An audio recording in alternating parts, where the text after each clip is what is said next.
would strangle him. You know, some of some of his associates, I still want to strangle them. But you know, there's a lot of what ifs. But everybody was saying, dude shouldn't have came out there. You know what I'm saying? Puffy has been making money off of Biggie's name for longer than Biggie was alive. People keep forgetting he hadn't turned 25 yet. He was still 24 when he died. Why did Diddy push Biggie to go to Los Angeles despite all the warnings after Tupac's death? Was it to secure his own fame at the cost of Biggie's life? Apparently, Biggie's mom seems to think so. And not just that, Biggie himself had also hinted on the same. And that's one of the bad things about the game is when you get large, even your friends will turn against you, man. Now, people online are speculating that Biggie's mother could be having footage that might secure Diddy a lifetime in prison. But why has it taken so long for this footage to come out? And what exactly does this footage show that ties Diddy directly to the death of one of hip-hop's greatest legends?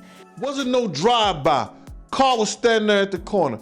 We talk about this shit all the time, bruh. The stories they tell, it's not truthful.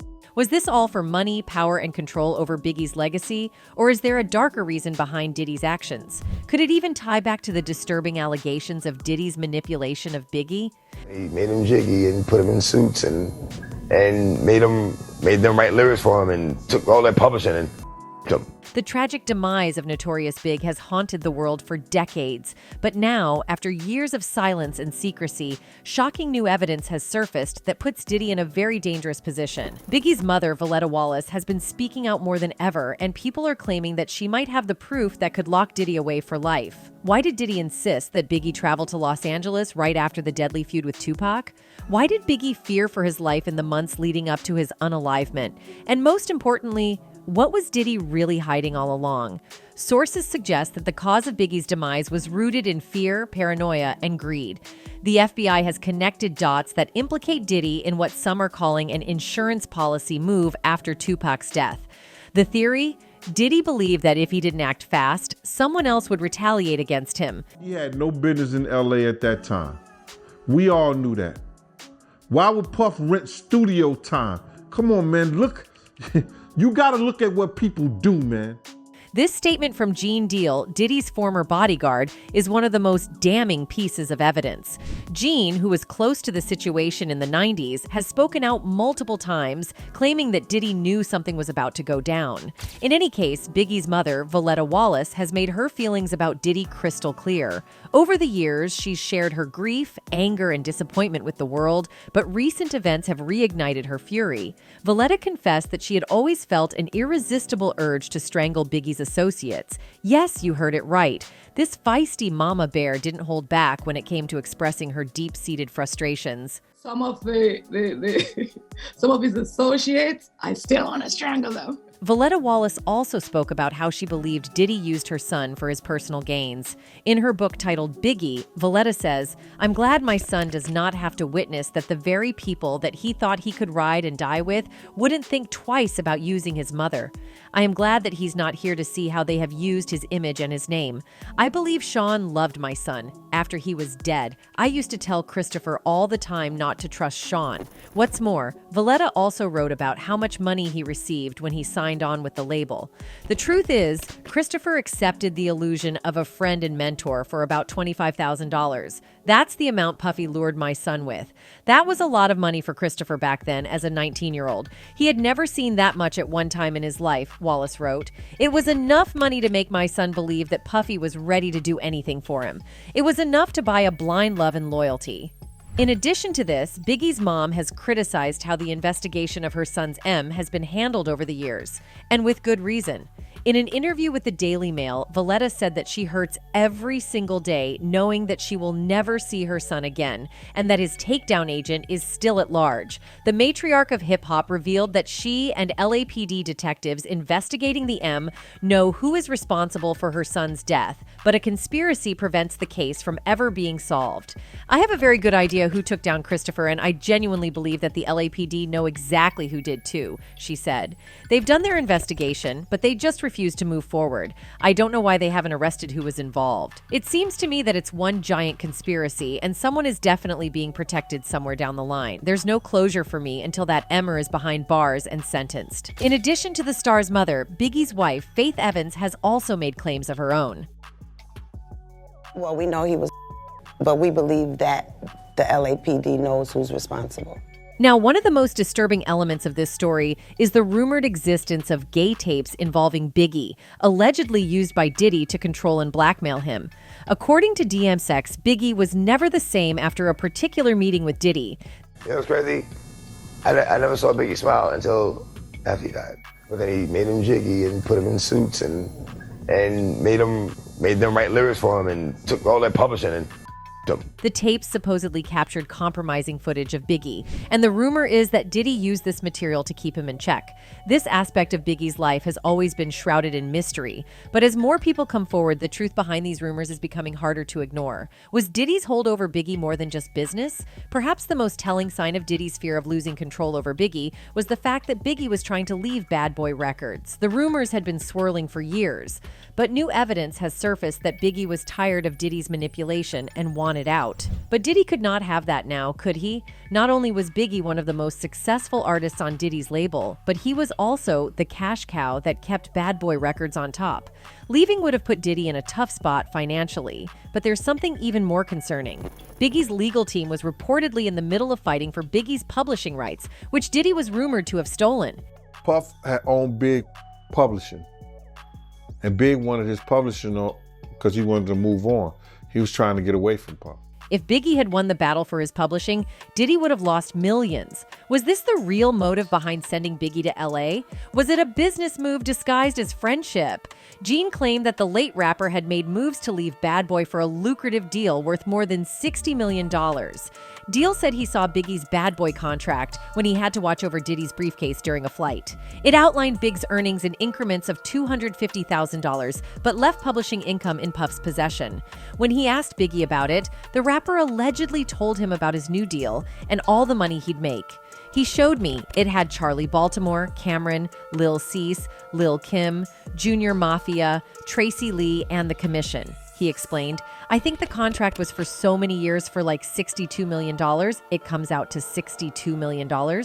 In a separate interview, Gene revealed that Diddy lied to Biggie's mother about not knowing him because he knew that Gene would expose him and reveal what happened on the night of Biggie's death.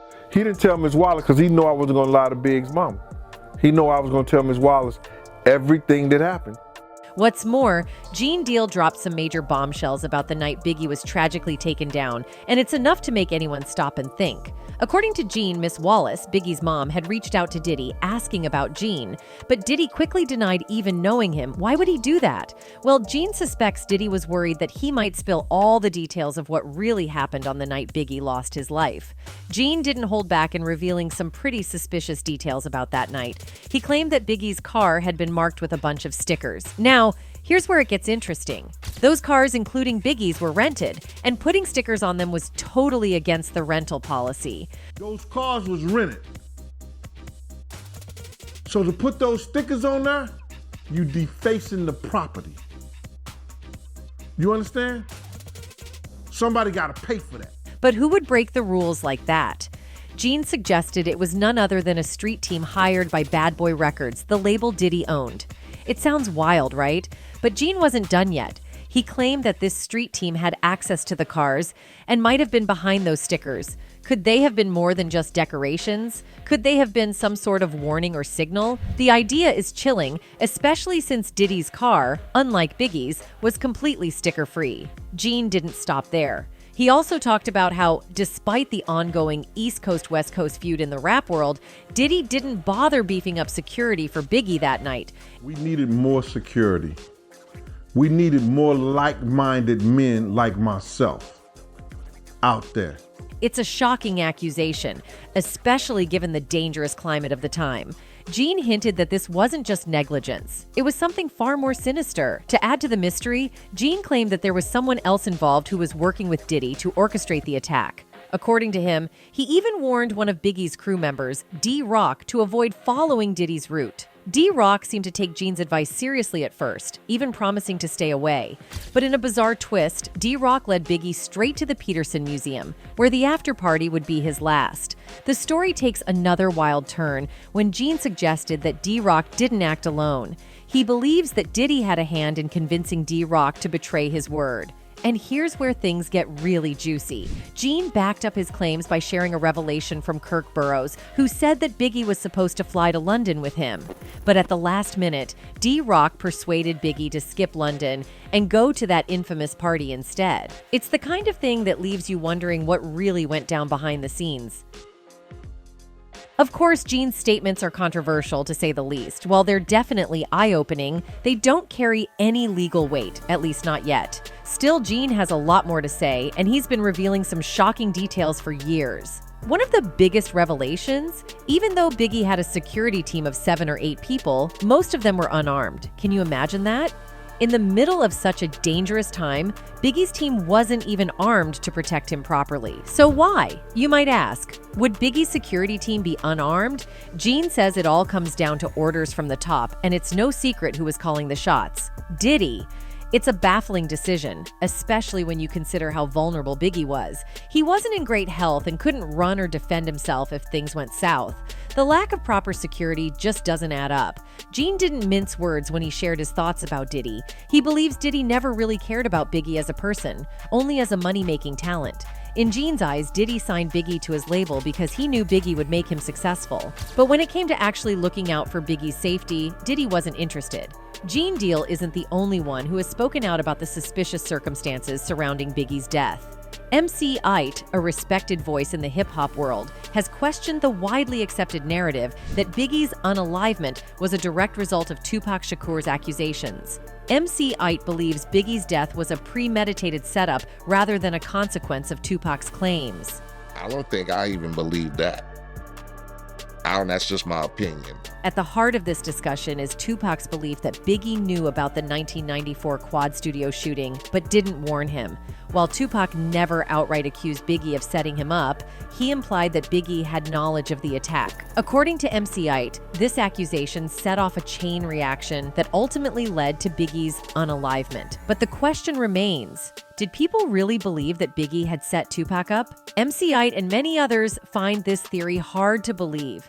It seems unlikely that Biggie would have stayed silent if he knew about. Of course, Gene's statements are controversial, to say the least. While they're definitely eye-opening, they don't carry any legal weight, at least not yet. Still, Gene has a lot more to say, and he's been revealing some shocking details for years. One of the biggest revelations, even though Biggie had a security team of 7 or 8 people, most of them were unarmed. Can you imagine that?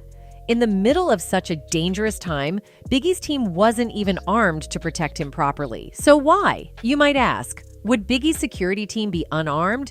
Gene says it all comes down to orders from the top, and it's no secret who was calling the shots. Diddy.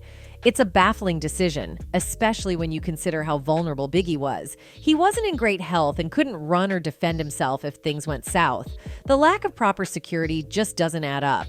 Gene didn't mince words when he shared his thoughts about Diddy. He believes Diddy never really cared about Biggie as a person, only as a money-making talent.